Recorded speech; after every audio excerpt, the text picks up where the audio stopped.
Pangit, maliit, pagandahin, palakihin. Basta may pera, kaya. Ang tanong, ligtas ba ang cosmetic surgery? Gutom, pikit mata, may solusyon dyan ang mga naghihikawas nating kababayan. Ang kapalit, puri. Mga batang kasambahay, trabaho ang hanap pero sa presinto ang bagsak. Paano ba maiwasan ang maabuso ng amo? Personal naming inalam, Sinaliksik ang bawat anggulo. bawat detalye kinumpleto. Ang lahat ng yan nakatala Sa Reporter's Notebook.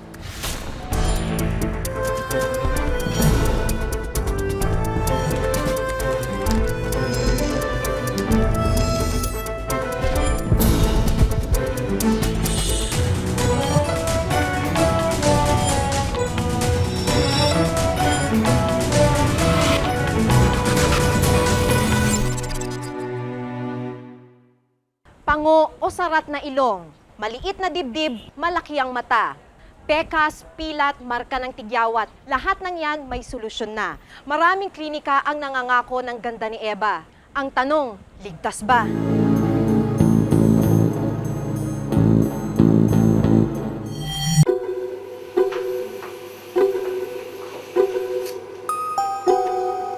Ganito ang isang aktwal na liposuction procedure.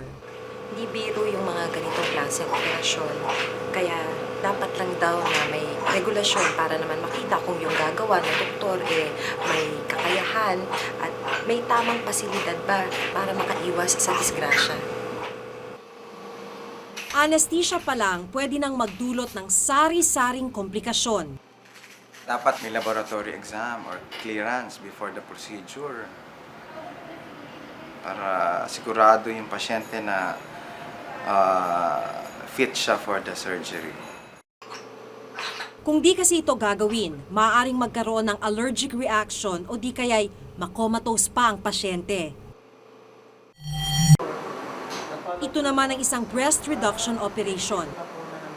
Masela ng proseso kaya kailangang may medical training ang gagawa nito.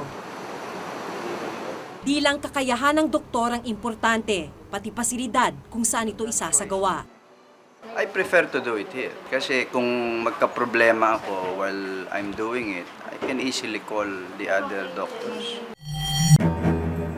Pero ang eksenang nakunan namin kakaiba. Sa motel, pwedeng magsagawa ng retoke. Dito daw, yung parang piniyak, yung hiwa. Yun ang ayoko. Ang babaeng ito, 30,000 pesos ang singil para pag-injection ng collagen o proteinang pang-istruktura sa dibdib. Mura lang ang alok niya kumpara sa 100,000 hanggang 150,000 pesos na breast enlargement kung sa doktor ka pupunta. Pero ito lang ang bitbit niyang gamit. Isang bote ng collagen na wala pang tatak at isang bote ng anesthesia. Ang pang-injection na dala niya, tila may bahid pa ng dugo. Kaya mas safe yan. Kung ano yan, nasa ibabaw lang natin, kahit yung sa ilong. Nasa ibabaw lang, wala hindi tinatanim sa ilalim. Ganitong klaseng serbisyo ang ikinamatay ni Cindy. 2 taon na ang nakalilipas. Nagpa-home service breast injection din siya sa isang di-doktor. Ayaw nang magpakilala ng pamilya ni Cindy. Based on the autopsy report, it was nag-react siya dun sa substance na in-inject sa kanya. Nag-collapse ang lungs, eventually, lahat ng system na bumigay na. Lubos ang pagdadalamhati ng pamilya ng dalagang namatay matapos sumailalim sa breast enlargement procedure. Ilang beses na tayong nabulabog ng ganitong mga balita. Pero ni isa sa mga ahensya ng pamahalaan walang record ng bilang ng mga biktima. Kung hindi ito nakatala sa ating pamahalaan, paano magkakaroon ng tamang perspektiba tungkol sa problema? Paano makakahanap ng tamang solusyon?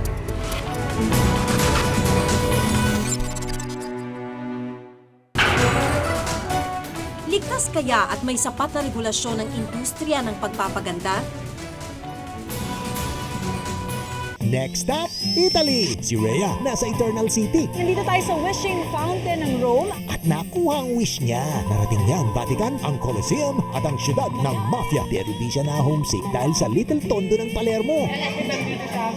At sa Pinoy, Ricky Martin. Nakilala pa ni Ivan ang nanay niya sa Cavite. Pero sa pagitan ng magkababayan, may alitan palang nauwi sa patayan. Hindi magagawa ng isang tao na normal yun. 12 na saksak. Pinoy Abroad, Miyerkules ng gabi sa GMA.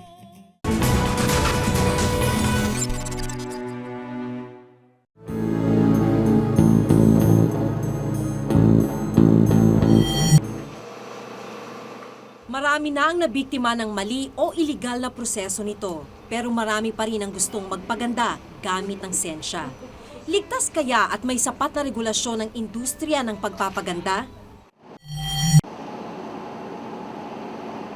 Mag-iikot-ikot tayo ngayon, maghahanap tayo ng mga parlor na nag-aalok ng mga serbisyong pampaganda, nose lift, liposuction. Surgical facelift.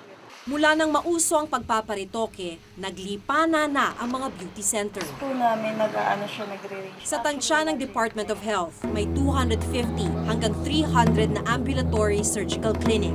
Ito ang tawag sa mga klinikang mayroong operating suites, kung saan nagsasagawa ng operasyon ng mga doktor, maliban sa mga ospital. Di pa kasama dito ang mga beauty parlor na nangangako rin ng mas magandang kutis at katawan.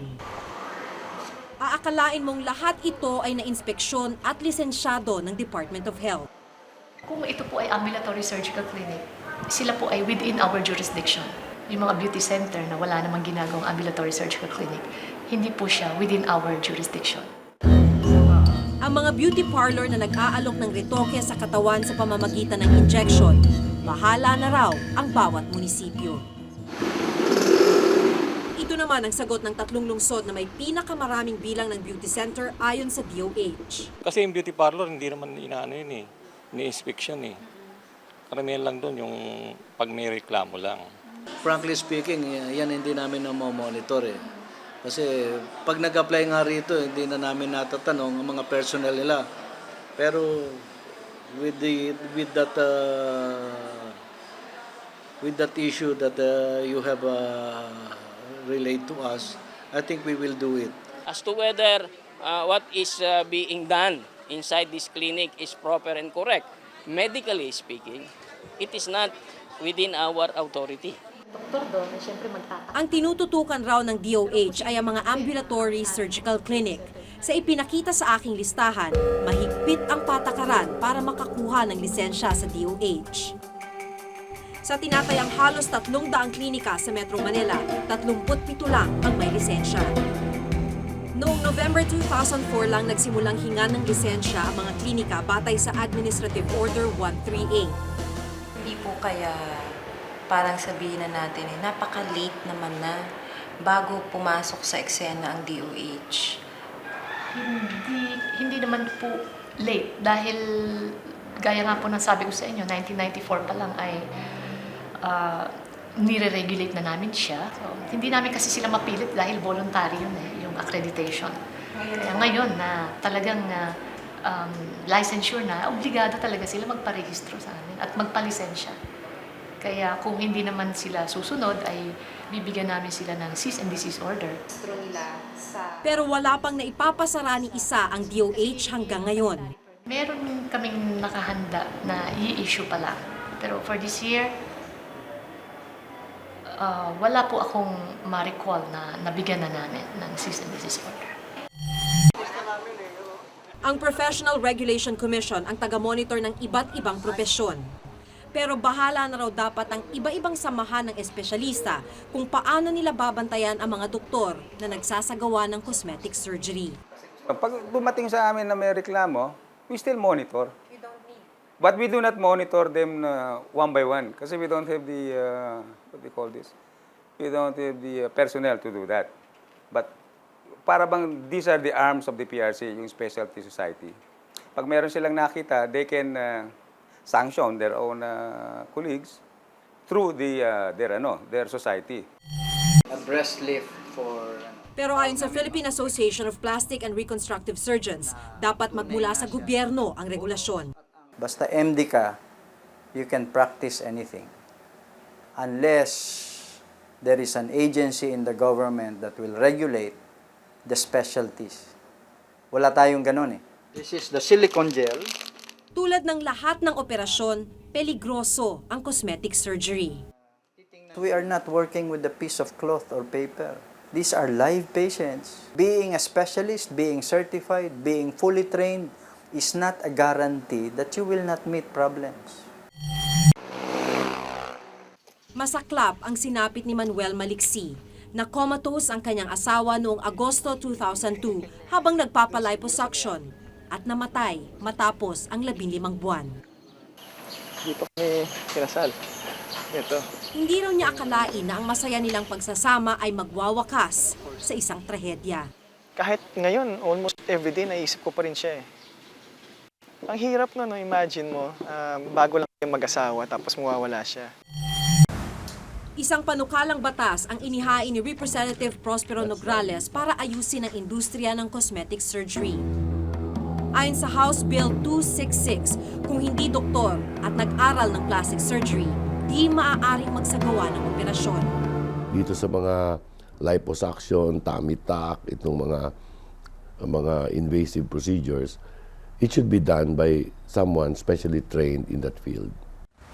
Kasalukuyang pinag-aaralan sa committee level ang panukala.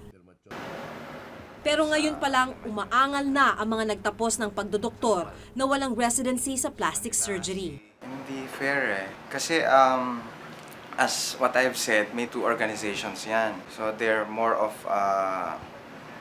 for the vehicular accidents, mga reconstruction talaga, yung mga nababasag yung mukha. Sa kanila na namin binibigay yan. Pero with our group, sa amin yung mga well patients, yung mga enhancements lang. Hindi naman natin nililimit yung mga practice ng doktor. Ang sinasabi lang natin, kanya-kanyang linya. In other words, kung hindi mo linya ito, huwag mong pasukan.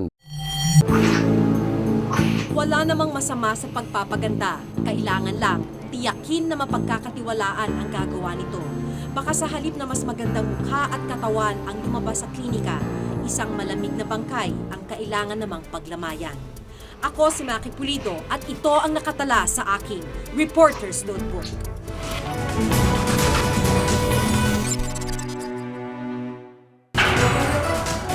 Batang kasambahay inabuso ng amo sa pagpapatuloy ng Reporter's Notebook.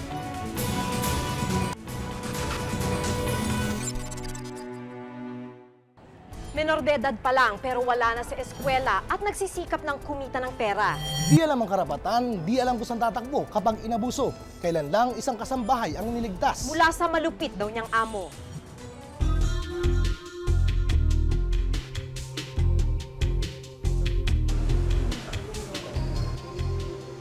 Ito ang nadatnan namin sa opisina ng Medico Legal ng PNP nung Sabado. Isang batang kasambahay, idinulog ng Visayan Forum. Minaltrato raw ng kanyang mga amo. Mababa sa mukha ni Ana, hindi niya tunay na pangalan, ang matinding takot. Sa mura niyang edad na 14, namasukan na siya bilang katulong. Sa shelter kung saan siya dinala, ikinwento niya sa amin ang mga pangyayari. Isip ko po magtrabaho para makaahon kami sa hirap. Para makapag-ipon ako ng pera, makapag-aral ako. Hindi niya akalaing bugbog mula mismo sa alagang 8 taong gulang at matinding pagod ang makakarap niya sa trabaho. Pinapalinis po ako sa bahay nila na gamit yung kaya nasunog po yung balat ng kamay ko.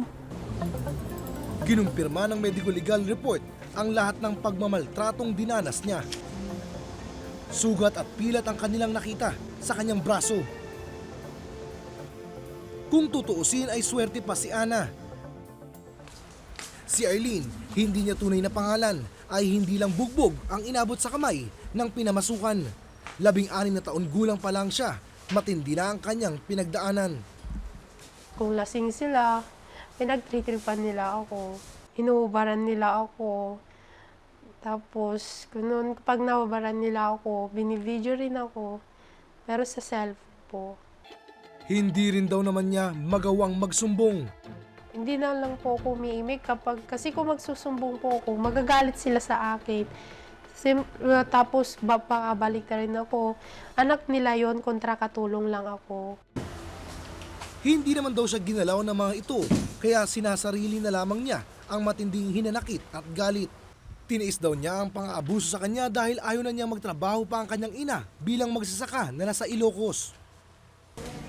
Isinama namin si Dr. Nada Ahmad Abutazil, isang child psychologist ng kapanayamin namin ang mga bata. Bagamat magkaiba ang kaso, pareho lang daw tindi ng epekto ng karanasan ng mga bata sa kanilang pagkatao. Malaking pinsala in terms of emotional o yung mental, no? Kasi ang nangyayari, nagiging fearful sila or nagiging anxious, nenenervyos o may pagkakataon na didepress. Yung nagiging depressed na minsan, pag hindi pa natutugunan, may mga ibang bata naman nagiging agresibo.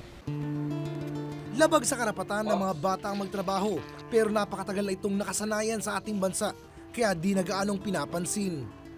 Karaniwan po ito na kasi common dahil nagmumula ito sa problema natin sa kahirapan. Ayon sa NSO, mayroong mahigit kumulang 300,000 kabataan ang namamasukan bilang kasambahay sa Pilipinas. Marami muna sa mga ito nakakaranas ng kung anong-anong pang-aabuso. Ayon pa sa report na ito na ginawa noong taong 2001, karamihan sa kanila ay nasa edad na 5 hanggang 17 taong gulang.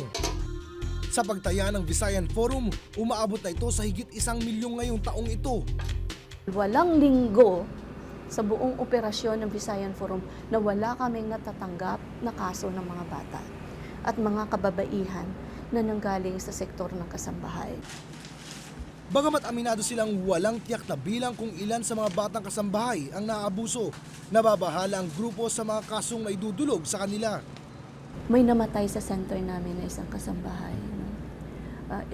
Inabuso siya ng kanyang amo, pinainom siya ng liquid detergent at saka nasunog yung lahat ng bituka niya. Kakulangan naman ng batas ang kanilang itinuturong dahilan. Sa Labor Code, sinasabi din dito na ang kasambahay ay mag-a-administer ng pagbigay ng comfort doon sa mga pamilya. At dahil doon ay hindi dinidefine kung ano ba itong comfort na ito, kaya ano ba ang comfort? No? Kasama ba ang comfort doon sa sexual sa comfort, physical comfort? Sa ilalim ng RA 9231, ipinagbabawal ang pag-iempleyo ng mga batang mas mababa sa 15 taon. Ang parusa sa lumalabag dito, 6 na buwan hanggang 10 taong pagkakakulong o 50,000 hanggang 300,000 pesos na multa. Maari lamang mamasukan ng mga batang 15 hanggang 17 kung may formal na pahintulot ng mga magulang. 14 na taong gulang pa lang si Ana, habang si Arlene, bagamat 16 na taong gulang na, ay namasukan naman ng walang kasulatan. Kung ang kasambahay ay magkakaroon ng problema, kaso at mga pag-aabuso na nararanasan, wala siyang matibay na batas na babalikan. Ang batas kasambahay ang itinuturo nilang solusyon sa mga problemang ito. Mayroon tayo isa ngayong panukala, no? Ito yung batas kasambahay na nakasalang sa Kongreso. No? Itong batas na ito, hindi siya perfect, no? Pero nandoon na yung pinaka-basic na mga kailangan para sana malagay sa tama yung ating relasyon sa ating mga kasambahay. Ngunit mismong DOL ay hindi bilib dito. Kahit na daw may pasa ang batas, kulang pa rin ang ahensya sa mga taong magpapatupad nito. Ang problema natin ay ang labor inspectors natin all over the country ay mga 250 plus lang. Hindi pa nga nila makaya na na-inspect ang ating mga establishments. Habang walang malinaw na batas at pagbubulag-bulagan ng lipunan sa kanilang kalagayan, patuloy na mapapawi ang pangarap ng mga tulad ni Ana at Arlene. Ako si Oscar Oida at ito ang nakatala sa aking Reporter's Notebook.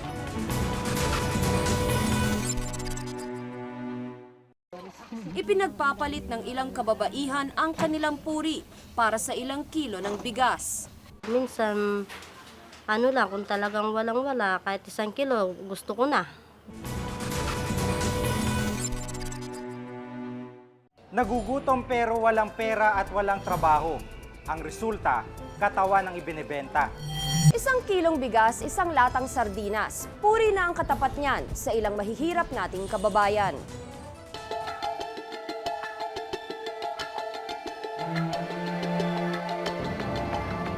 Sa madidilim na sulok ng Metro Manila, gabi-gabi, may mga ganitong eksena. Ilan kailangan pa babae, boss? Ha? Ilan pa kailangan? Mga 3 pa siguro. 3 pa. 3 pa kailangan. Tag-isa. Magkano daw? Yung 500 yan na nawa. Pero kung minsan, kahit di pera, pinapatos na, magkaroon lang ng laman ang tiyan. Sa Pampanga, nadiskubre naming may palit bigas. Gusto ka? Sa ganitong kalakaran, ipinagpapalit ng ilang kababaihan ang kanilang puri para sa ilang kilo ng bigas. Matapos umabog ang Mount Pinatubo, maraming babae ang napilitang gawin ito. Mairaos lang ang gutom ng pamilya. Mistulang winalis kasi ng trahedya ang kanilang kabuhayan. Si Ella, di niya tunay na pangalan. Sa edad na 25, 4 na ang anak niya. Solo niyang binubuhay ang mga bata matapos walayan ang kanyang mister. Batugan daw ito at may mga bisyo pa. Dahil hindi siya nakatapos ng pag-aaral at ayaw niyang magtrabaho ng malayo sa kanyang mga anak, ginamit ni Ella ang katawan bilang puhunan. Yung serbisyo nyo, ano po yung binabayaran ng bigas? Siyempre po yung katawan ko. Natural lang po yung kasi di naman bibigyan kung di ka mo pagbibigyan. Kadalasan, 5 kilong bigas ang bayad sa kanya. Minsan, ano lang, kung talagang walang-wala, kahit 1 kilo, gusto ko na. Basta makakain na lang yung anak ko, ganun.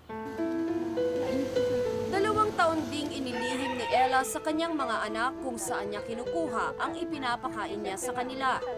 Pero nagkakaisip na raw ang kanyang mga anak at nagtatanong na. Kaya nagdesisyon si Ella na magbagong buhay. Tulad ko ngayon, nanggugonsilyo na lang po ako. Kasi gusto ko na magbagong buhay, mga babaeng anak ko.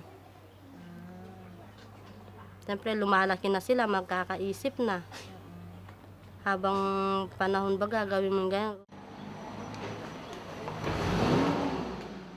Sinuportahan si Ella ng grupong Amihan, isang samahan ng kababaihang magbubukid.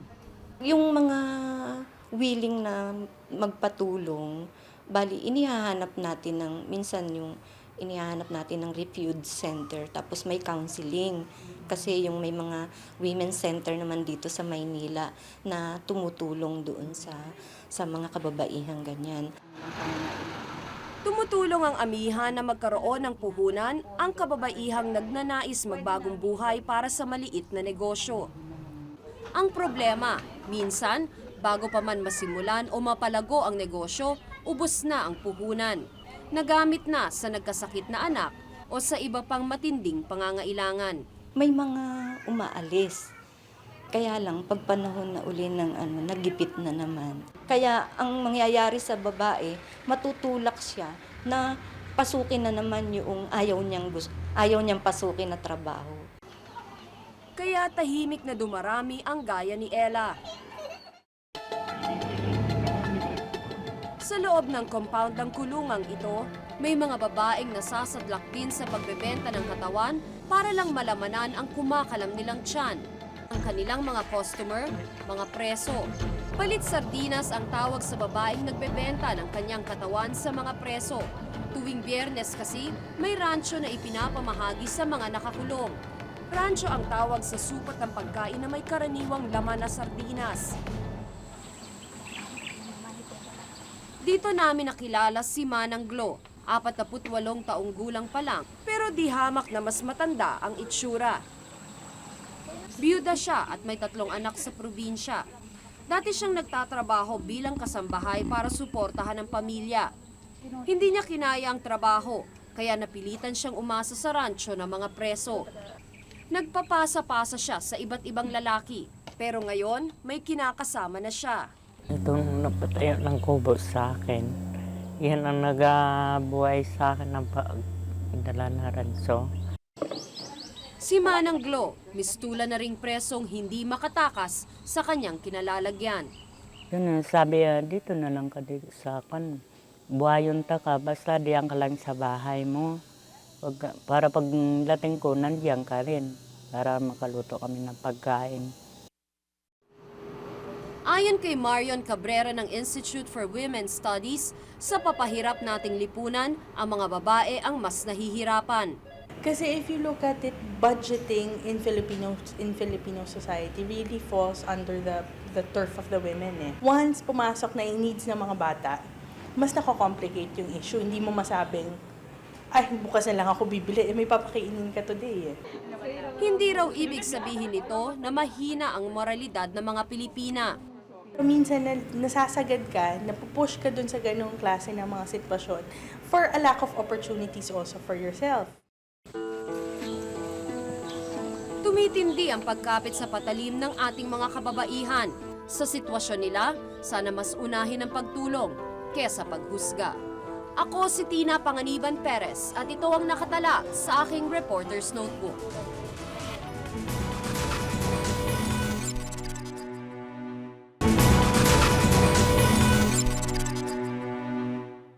Kung may nais kayong ipasiyasat na issue o balita, maaari kayong tumawag sa amin sa numerong 928-4239. Maaari rin kayong mag-email sa reportersnotebook@gmanetwork.com.